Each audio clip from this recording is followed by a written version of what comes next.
From a security point of view, I would say I'm a TLS skeptic. I think it's a fairly inadequate, if I can, protection. But email, you can't get away from the underlying problem with email, that it's a technology, arguably from the early 70s, that was developed to enable faster asynchronous communication that evolved ambiguously as a business practice to become a unofficial system of record. So it is this weak underbelly to healthcare workflow where doctors are emailing patients and patients are emailing doctors and doctors are emailing whole groups and rev cycle organizations are emailing thousands of patients to Blue Cross Blue Shield and these types of things. So I wouldn't be without it, but I also, we can put as many layers on top of email transactions as we want to. It's something that touches everybody. If you interrupt how email is expected to work by your average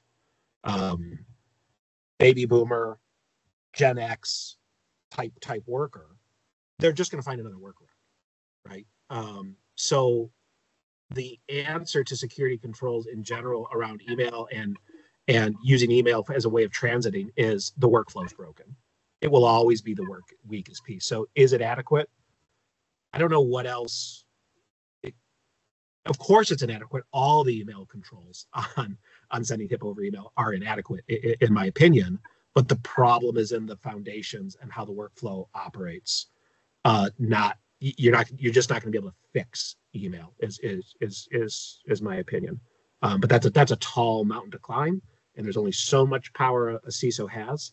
But I think that's really where the real problem is in more of a production line mentality or Six Sigma or lean mentality, not, hey, how do I layer on more security or how do I go from 1.2 to 1.3 or and whatever comes next, but really to say email is a bad place for this work. It is inherently high risk.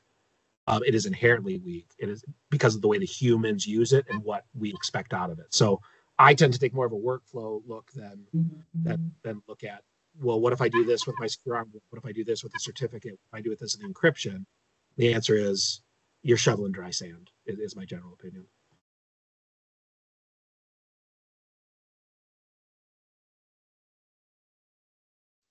There we go. I mute myself. So definitely agreeing. And to add on to that, I think it's important and helpful to think about the problem you're trying to solve. TLS is designed for transport security, the encryption in transit. It does that well. But there are other operational problems, as Jack mentioned, that TLS was never designed to solve. And so it's been the right tool for the right problem.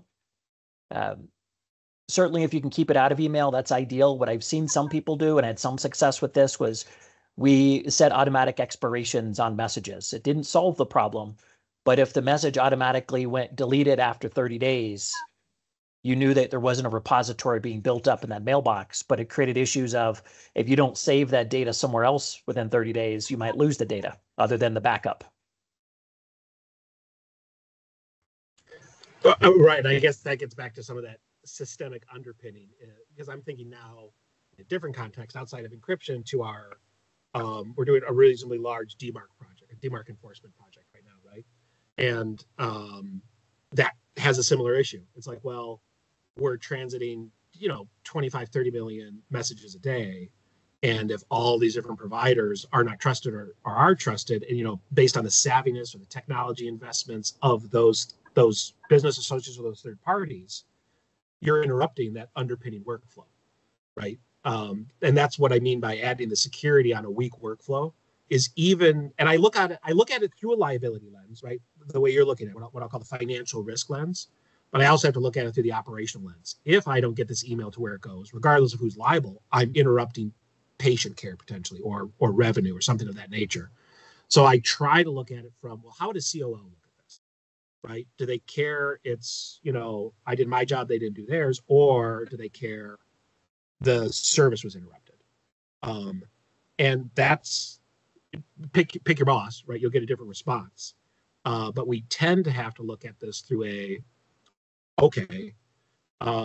DMARC good, DMARC recommended, go DMARC.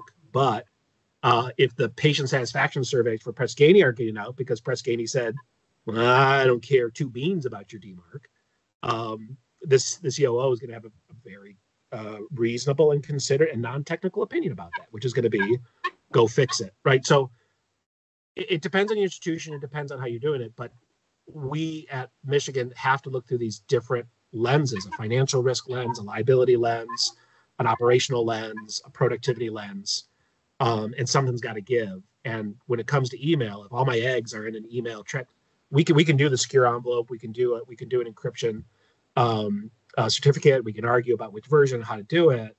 But takes two to tango. Wherever I send that email, if it's got to get to a payer, if it's got to get to a research partner, and if they don't accept what I've got, or there's so much variation, what all those, depending on your company, dozens and dozens or hundreds and hundreds of different third parties, right? If 33% of them say encryption good, but use ours, if 33% of them say we can't do encryption because we can't scan it, it's the same issue with full packet inspection at your border, right? It's if you allow full packet inspection, you're going to get a lot of rich security information, but you're also defeating some of the purpose of encryption in the first case. So it's this layering controls on top of old platforms that is a unique way of describing healthcare IT in general, laying security on legacy platforms. And so it's about how we balance those things out.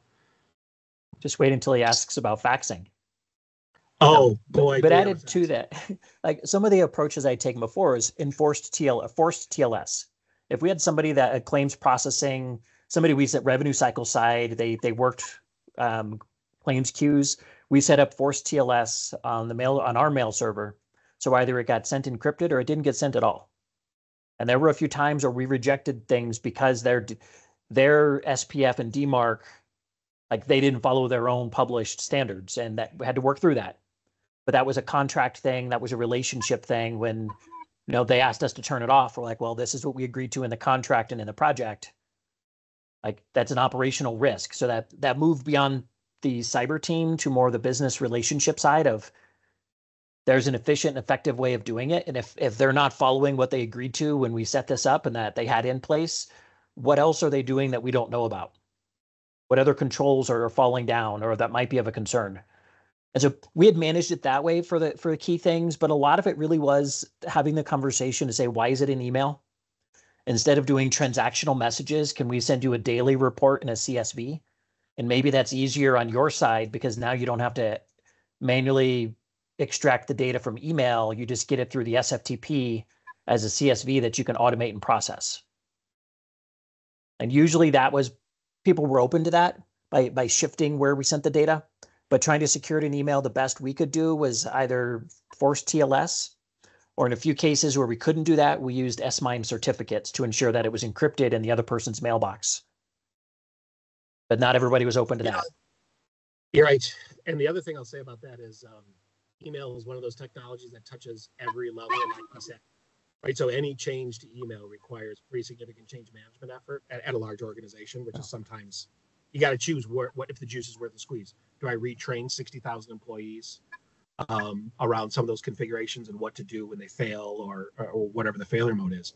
The other thing that I think is worth pointing out, and I'm sure your mileage may vary, but our security events, being careful to avoid the incident word, but our interesting security events are not related around email in transit or man in the middle. It's all around credentials and duo fatigue. So, we're not shifting and changing our fire towards encryption for data in motion. We're having much more problems in the email threat ecosphere just around plain old phishing and two-factor fatigue. So part of that is just there's only so many hours in the day. Do I focus there or do I focus here? And right now that's where it hurts most. But it could to the next point, it could easily shift to those man in the middle and those encryption type areas. But it seems to us that the attackers are much more interested in credentials and access to further perpetuate more complex phishing to get more credentials. And it's been in the Becker's news, and I think we've gotten some CISA reports recently that they're looking very specifically at looking to hospitals doing credential, doing duo fatigue, two-factor styled attacks to gain access to payer systems to do reimbursement redirection, right? So it's the payroll redirection scam now applied to payers, which is, I would say, up in the ante.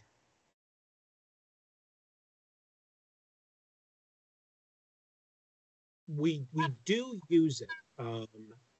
We have the A5 or E5 license where certain capabilities inside Purview, which is the new name for what I just think they called the compliance module back a year ago or so. And it works, both sort of the canned DLP functionality, and there's an okay degree of functionality for what you put into it. I wouldn't say it's a premier product. So if you're a company that, so I'll say for my organization, which is an academic medical center, which is just about as it's like a hippie commune of security. Everything's okay, and it'll be okay, and we should be flexible, and everybody should have our data. And why wouldn't you let everybody in, right? So it's that environment.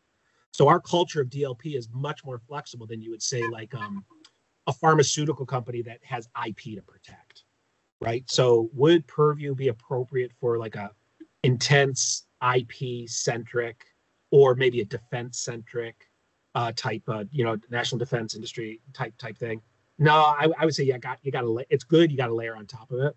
For where I'm at, I would say it's not the kiddie pool, but my feet are definitely touching the bottom of the pool with it. It's safe and it's a perfectly adequate tool for where we're at.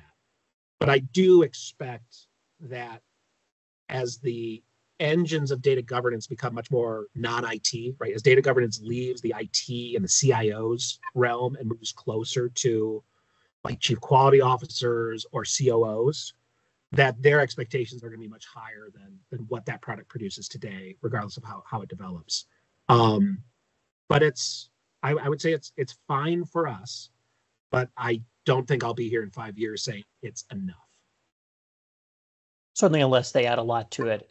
I know another organization that has been looking at it, and where they have been looking, one is they were using Excel to try to keep track of where everything was. Since this was part of their licensing, they've been rolling it out.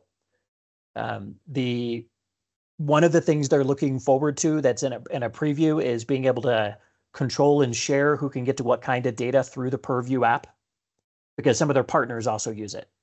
So they're trying to use that as a way to say, if you want some of our data for research purposes, we can make some of it available, but we're going to control it in this central place rather than through all the individual applications. We'll see how it plays out. They are definitely a thorough Microsoft shop, so they've drank the Kool-Aid and bought into the ecosystem. But it's definitely better than nothing if you don't have something and you want at least some baseline visibility into, creating a dashboard of where your data is. But like any tool, you've got to maintain it. Yeah. It's not going to go out. It's not something that's just going to go out and find all your data and tell you. But as you find them, for those who do the app system sheets, things like that, that's a good place. You can always populate it in there as you fill those sheets out. And it's not a really, DLP is an okay control. It's not a lifesaver type control, because at scale you start realizing that your medical record number is in the same format as Australian driver's licenses, right? So it's that thing that you're just constantly curating. Yeah. Like Wayne said, the other added benefit I will say about Microsoft Purview is that it operates inside the Microsoft platform context. And in our organization, the Microsoft 365 platform is sort of balkanized between three groups.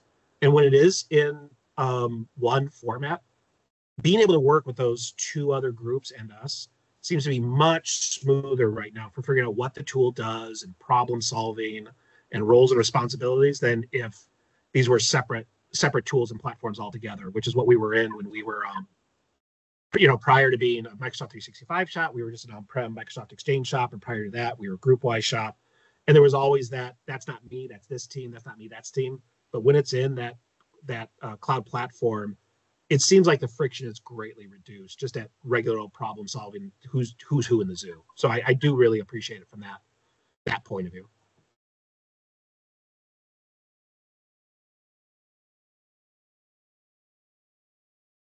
There's a lot in that question. And I guess I should start out. I think I'm not saying good CISO, bad CISO. Um, my personal opinion is the CISO's answer to AI in general can't be no. An AI abstinence program won't work at your institution. So even if you had all the capabilities of saying, well, I'm going to block this, I'm going to block that, I'm going to block this, I'm going to disallow that, it's water on a sidewalk. It will find the cracks. More importantly, all of your strategic security vendors are marketing or already include some type of machine learning, some type of large language model on their roadmap because that stuff sells, right? So it is unavoidable. So that brings up the first question is, can it be effectively integrated? And I would say, we don't know. I would assume yes, because of the market forces behind it, because of the value on investment and marketability of a SentinelOne, of a CrowdStrike, of a Cisco AMP product, helping solve the signal to noise and helping add a risk lens, a criteria-based risk lens to sort of two-dimensional or one-dimensional vulnerability data or security data or packet level data. Effective, I think that's going to be the real market. So our strategy and our security stack is not to necessarily infuse categorically like generative AI and taking our data and using that as a way, but really engage with our vendors to understand how they're using it and how we can best use it. So in that sense, we're looking at. Now, we are also a research environment, which means there's a lot of novel so-called AI use. I would say the novelty of it is producing a lot of talk, right? So if 100 people are talking, we're actually getting maybe one or two use cases that are actionable out of that. And there's a distinction between machine learning and large language models and generative AI. And there's people that can speak on that. But a lot of it's in the large language model space right now, right? Because of the cost, because of the accessibility. So I don't think we're quite there yet. On the question of existing security frameworks, kind of your existing security framework, like a NIST CSF or an ISO. I mean, because at some level, a large language model is just another app, right? So can you just do whatever you're doing for app security, or you can do whatever you're doing for cloud security? I guess I'd pay attention to that NIST. It's only in version 1, but the NIST risk management framework for AI. I don't think it's good, but NIST frameworks, they're free, they're available, they're fairly human readable. They do map, right? So you can take a NIST CSF framework and map it to the NIST AI risk management framework and map it to 853, right? So it has that utility. I think it's credible to an external auditor to say, well, we're using this for our security framework, and this is what our vendors are doing. Is it going to reduce risk? It's going to take time to figure out because the risks that AI produce are not necessarily all new. They're just faster and they're at a higher volume. So it's there. I don't know if we've seen the event that said this event was abrogated because of our investment in AI, because of this AI framework. But I don't think it'll be long before we see it. Ethical use is a very interesting question, particularly for an academic medical center, because we think about this a lot, but we have no answers, right? But what we do have for our use cases outside of security, because inside security, we think a lot about University of Michigan is a champion of personal privacy, right? So we do have some controls and some expectations in our culture that you wouldn't see at a more conventional corporate environment, right? About personal use, personal access, appropriate use, and those types of things. But putting that aside, inside the medical space, our chief medical information officer has an associate CMIO specifically around artificial intelligence, which is where we can partner with whatever the use case is with an IT group that is doing generative AI platforms, get that use case in. Our answer has always been yes, but it has to be through this channel so we can get it into our appropriate ethical and appropriate use committee. Now, do they know what they're doing? I don't know how you measure that, but they're the group that's working on it as a cohort where medical ethicists, legal, operational people, revenue people, IT people, security people are looking at this and trying to figure it out. So I would say be cautiously suspicious of anybody that says I figured out AI. I'd say, I don't know. I will say that there are some hospitals that are really, really lean forward in it, and they're producing some interesting models. Inside Michigan, there's a hospital called Corewell. I think it's the biggest hospital system in Michigan, and they've got a very progressive, lean forward sort of approach about how to engage with AI. Which a big piece of that is this AI readiness team that helps screen the use cases and get it to where it's going to go. And I would say that the big issue around that is an abstinence-only plan for AI at your institution is just going to introduce new risk. So you have to engage with it. And there is some free public help out there for NIST and this risk management framework, but it's a 1.0. So on one hand, you can get it on the ground level. On the other hand, don't expect miracles. So there's a couple. Love that. There's a couple things I'd add to things I look for, things that my concerns around AI. One is the use of it. It reminds me, I got into IT back in the mid.com 1.0 timeframe, like as far as professionally. I remember everybody talking about all these great things they were doing. As soon as some new fad came out, everybody's doing it. And it took several iterations. But also, like I remember websites when people thought they would be good online catalogs. Like that's what a website is. It's taking the Sears catalog and making it online. Versus what we have today. And I see that with AI. Harvard Business Review has a really good article from a few months ago called Designing for Dialogue about AI and how their take on, good AI is something that you can interact with. You can ask questions, you can challenge it.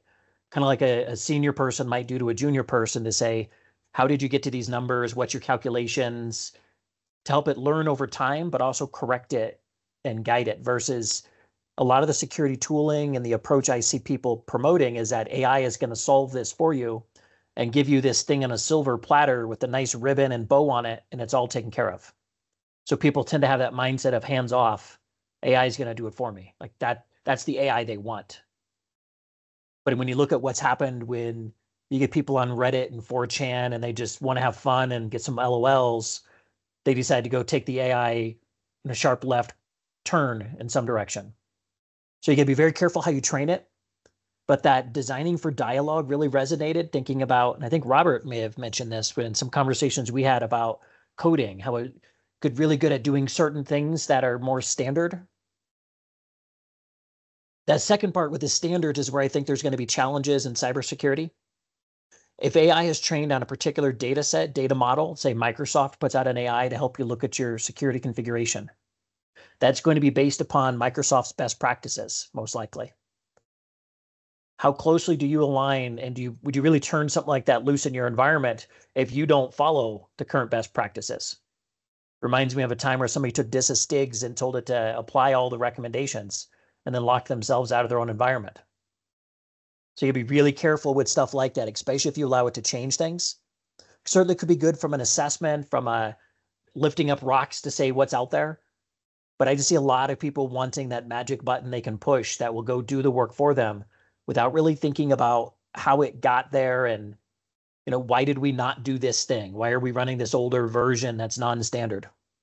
And then the last thing, California has a draft law around AI that says any decision made involving a consumer that was purely through machine learning, artificial intelligence, et cetera, you have to disclose that a computer made the decision and give people the ability to challenge it.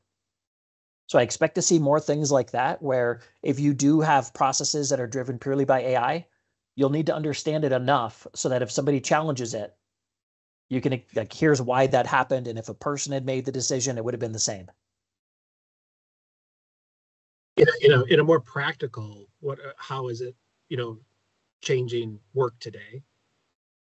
In a team where you've got sort of senior level people and junior level people, not as a rule, but as a generality, senior level people in security, at least security operations, are better at find the sniper games, right?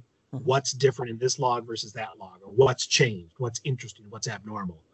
And the better you are at that, right, at find the sniper, the usually you're a senior grade person or a lead grade person, and that's your career motivator. I see AI's ability to compare and identify where the sniper might be can be democratized to entry level positions, right? So if you've got log analysis, if you've got threat intel, if you've got sort of this entry line pipeline, if you've got a SOC, right? I think that a lot more of that analysis of find the sniper, if you will, can be done with more entry level people, which on one hand changes how cybersecurity professionals switch from just on their career path to something that's probably more risk and threat intel based, which I'm really excited about. To get threat intel democratized at an associate level or an entry level versus it being a senior or lead level, I think is a real net benefit in particular to new cybersecurity career professionals or cyber as a second career, like a midlife career change. It makes it approachable, and how you use those tools really may reduce a lot of risk. In one way, identify what you might have missed, but also how do you optimize your time, right? If the sniper's not there, how can you find earlier to look for it elsewhere? So I think we're right on the cusp of that. I think we're really, really on the cusp, and it's probably going to be a differentiator between companies and institutions that have access to those tools and ones that don't. And I think that's one of the reasons to lean forward and say yes is you and your people are going to need these tools. You're going to want these tools. You're going to get more done with less. Is it going to solve your problem? No. Will it help highlight where the problem is? I'm pretty sure it will.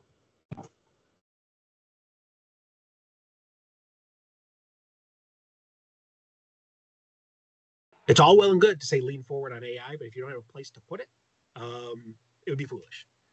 So create the environment or license the environment or have the environment where isolation, particularly around privacy, because California is passing those laws, but I think there's 17, 18 other states that have privacy laws in motion that are now going back for additions to start including AI type components, particularly around citizen and consumer privacy. So California is right on the edge, and I would say they're probably in a generalized sort of way, they're very pro-consumer, they're very pro-individual rights, but there is a counter to that in other states around privacy out of like Utah. Utah's privacy law is very pro-business, very pro-monetization, very pro-commercialization. So engaging with this first and setting up a sandbox, setting up an isolation environment where you can reduce or remove the interstate privacy issue so that you can learn in isolation without having to engage directly with that would be what I say is the best practice. You should lean forward, but you should design an environment that you can lean forward. So you can say yes, but you're saying, yes, you can do that here, right? Yes, you can skateboard. It has to be in a skate park. You can't be skateboarding on the steps of the church, right? But you can do it in the skate park. We've designed it for that purpose, right? So that's a best practice that is worth looking into. And I actually wouldn't be surprised if we don't see, if they aren't already there, sort of a marketplace sort of grow in that space where it's like, hey, we'll give you this isolated environment so you can play, so you can test. The other thing would be most of the interesting things about AI are not technology. Most of the things about AI are business decisions. And I think that there's a way of making sure that you're talking about AI and artificial intelligence in a business context with your business people. And there's a big sort of education. If you allow, just like cybersecurity, if you allow it to be an IT topic, it'll always remain there. So at the start, how do you have artificial intelligence be a business topic? It's a relationship, it's a context, it's an education, it's a learn together sort of thing where your, if you will, your COO or your CEO or your CFO can't delegate that to IT. It has to be a business level decision because it's probably, we'll know in 10 years or so, it's probably as big of a shift inside of enabling technology that the ability to use the internet in commerce was, that the transition from mainframes to PC was, and probably the stabilization of Banyan Vines and Token Ring to be universally to be switched over to Ethernet, right? So it's probably like one of those epochs. So if you think about how business changed between mainframe and PC, or how you went from thin net and thick net into Ethernet type conversations, I feel it's going to be one of those. It's an age. We just may not. We're in the cloud, but when we look back on this in 10 years, we'll be saying, that was a big one, right? Yeah. So love the shout out to Banyan. I really think, just wrapping this up, I don't think this is any different from any other new tech. And that's one thing. I see a lot of people I talk about, they want to do a bunch of special stuff for AI. But I think it'd be the same thing if you were trying to introduce, or you were trying to completely overhaul your medical record system, and you wanted to test some things, or you wanted to pilot something.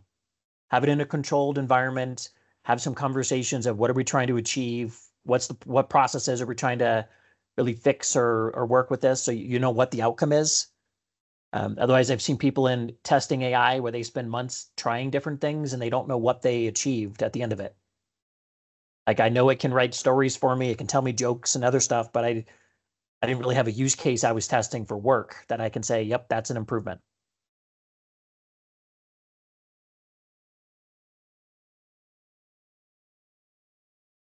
First of all, I wish Microsoft would use the entire dictionary of words and stop calling everything Copilot, because that's just the first confusion layer. There's like 4 or 5 different things they're branded as Copilot that are significantly different.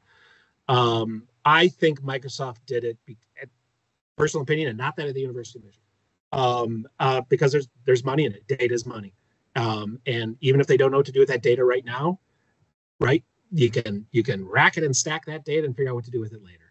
I don't think what they did was illegal. I don't know if what they're doing was moral.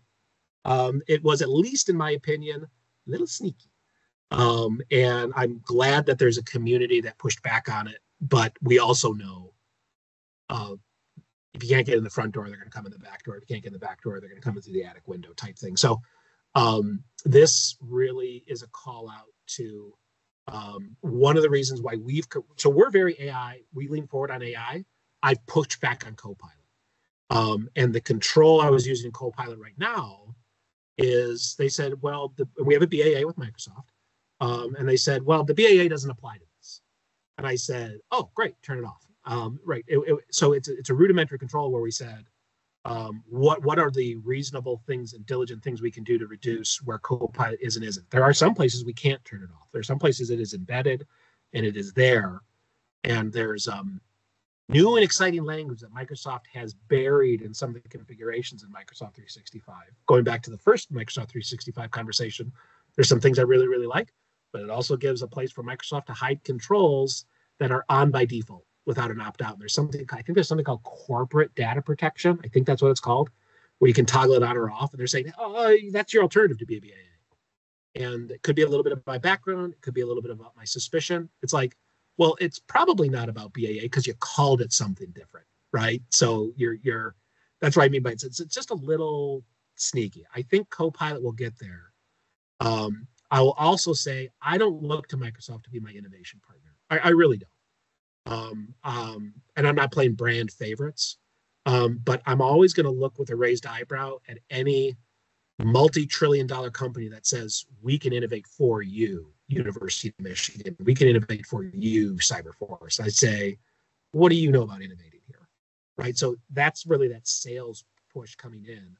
And again, that conversation is really important to talk about with your business leaders to understand where your business culture is around that. Right? So in my culture, we're suspicious of everything. We're suspicious of people from Ohio. We're suspicious of people from Lansing. We're suspicious of everything. So that fits with our culture to say, do we really trust Microsoft with 200 years of our data? Or do we want to look closer at this? And when you look closer, you start getting into some of those questions without answers. Is this legal? Is this moral? Is this line with our values? Let's pause Copilot. Let's work on our GPT and our Llama 2 and our stuff, or our DALL-E engines over here in our isolated environment where we understand privacy. But right now, there's too many unanswered questions. And you know what? It's Microsoft's job to answer our questions. We give them a boatload of money. I'm not here to answer Microsoft's questions, and they haven't to date. I'm sure they will, but they're not there now. And that's kind of where we landed with Copilot. And certainly with the thing to think about with AI, and it's been in the news a bit, is they're running out of data to train it. And so it's a land grab for data. Adobe did it with their cloud services recently and their change to their license. Microsoft is doing it. It's a land grab. If you don't look at the nuances in the contracts and other things, as Jack mentioned, then now it's on you because it was buried in the contract. It buried in the EULA. So definitely think that's the thing of you've got to, where's the next $1 billion going to come from Microsoft? They've got to, that's what they're focused on.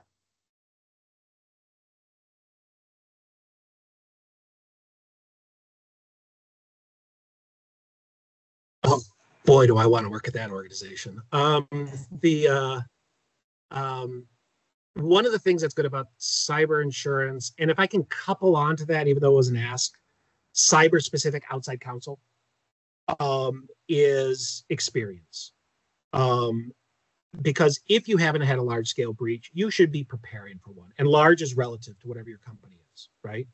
And you can measure large in dollars, in patient records, in disruption. So you're probably going to have one, right? And the conversation between our underwriter and our external counsel, when we really leaned forward with that in the last couple of years, the conversation shifted from my CEO saying something to the effect, or a CEO saying, or a boss saying, if we get ransomed, Jack, should we pay?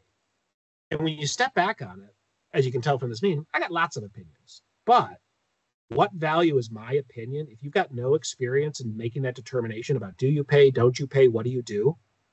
You've got an N of 0 for your judgment, which means you're trying to make a lucky guess. Cyber insurers and outside counsel have experience. Maybe they didn't 10 years ago. Maybe they didn't 8 years ago, but now they've got a ton of experience. They have N's of hundreds or thousands of ransomware, of disruption, of actuarial data. And so what you're buying into is the ability to pull on experience. So if your boss says, okay, Mr. CISO, okay, Mrs. CISO, should I pay or not? I'm going to say, our plan is here's our run book to work with outside counsel, to work with our insurers to get you the right answer and to get it fast, as opposed to being put on, because I'm in recovery mode at that point. Pay, don't pay, it all depends on the actor, it depends on the person, depends on the regs, it depends on who you are, what you're doing, depends on your culture. But you're definitely going to want somebody with experience making that call. And once we made that jump, the conversation dramatically shifted about what people were looking to from me, because that's not a good question for me. Should you pay or shouldn't you pay? It's a terrible question, especially if you can imagine you've been up for 16 hours and you're trying to get the emergency room back open. You're trying to get a data center recovered. You just don't know. So that's the inherent value, is it gives you options and it gives you experience. Does it actually pay out? I don't know. Our types of events, we leverage the underwriters to activate the call center, to do the mailings, to do the patient scoping data analysis about how many patients were affected, and so we use it kind of as staff augmentation, right? And a way of reserving, and that's been very useful. But what the United Health, the span between insurers compensating for the effect of a couple 100,000 versus what we're seeing at like United Health Group and Change Health. I mean, the span of harm is so huge. I don't necessarily look at them as can cyber insurance make you whole? I'm dubious on that. Can cyber insurance help you navigate those first 2 weeks that are right of boom? Yes, I think there's a great value there. Yeah.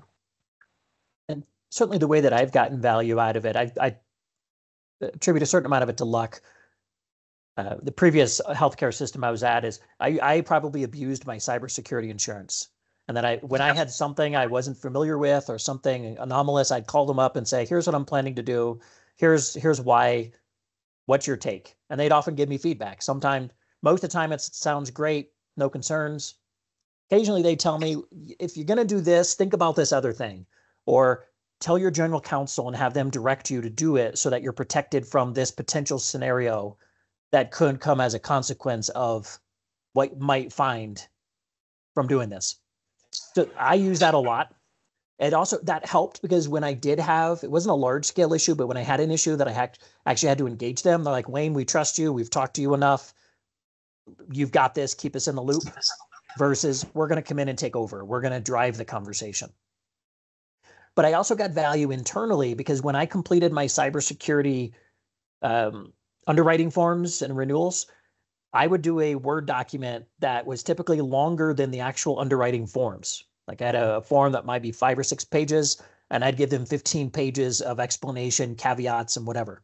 Like, here's the plan, here's the timeline, etc. And then I would go to my leadership and say, here's what we committed to. Because I'd learned that after the insurance was completed, I had certain people that would want to change to say, we don't really need to do that anymore.